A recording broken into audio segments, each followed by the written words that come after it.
பெருமாள். இந்த மாதிரி அத்திமரப்பட்டி எனக்கு ஊர். இப்போ அத்திமரப்பட்டி பக்கத்தில் உள்ள இடத்துல விவசாயம் பண்ணுறேன். 1 ஏக்கர் பூமி. அதில் ஃபஸ்ட்டில் நான் ஸ்டார்ட் பண்ணும்போது டிஏபி போட்டு நட்டேன்.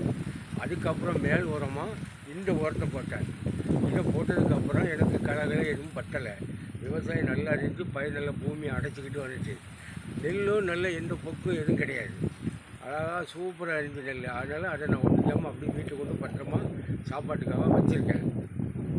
அப்புறம் தண்ணி மழை அதுக்கு போதுமான அளவு வந்துச்சு. ரொம்ப நல்லா இருக்குது.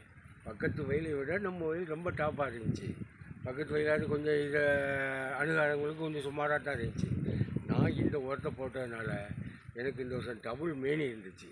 நெல் விளைச்சலும் அமோகமாக இருந்துச்சு. நெல் நல்ல திரட்சியாக எந்த விதமான ஒரு நோயாகியாக சாட்சி அடிக்கஞ்சி இல்லை. அதுக்கப்புறம் அதனால் நெல் நல்லா மடி திறந்து போய் ரொம்ப நல்லா இருந்துச்சு. நான் எதிர்பார்த்த அளவை விட அதிக விளைச்சல். 1 டீஸ்பூன் நல்ல நெல்லையே உண்ணுன்ட்டாங்க.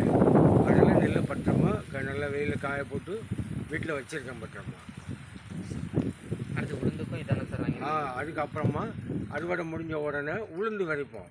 அதுக்கு இதே உரத்தை தான் யூஸ் பண்ணியிருக்கேன். உளுந்து கூட மிக்ஸ் பண்ணி விதைச்சிருக்கேன். அதனால் உளுந்தும் இது எந்த பழுதும் இல்லாமல் நல்லா ஒன்போலும் முளைச்சிருக்கு.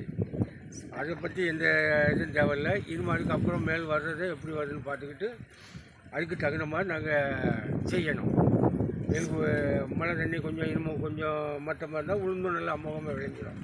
நம்ம தண்ணியில் அதை முங்க விடாமல் நாங்கள் பார்த்துக்கிட்டோம்னா விளைச்சல் அதுவும் மேனியை தாண்டி விளையும் உளுந்தோம். இந்த உரம் போட்டதுனால இந்த வருஷம் எனக்கு ரொம்ப மகிழ்ச்சியாகவும் இருக்குது. நல்ல விளைச்சலும் நல்லா இருக்குது. தேங்க்யூ.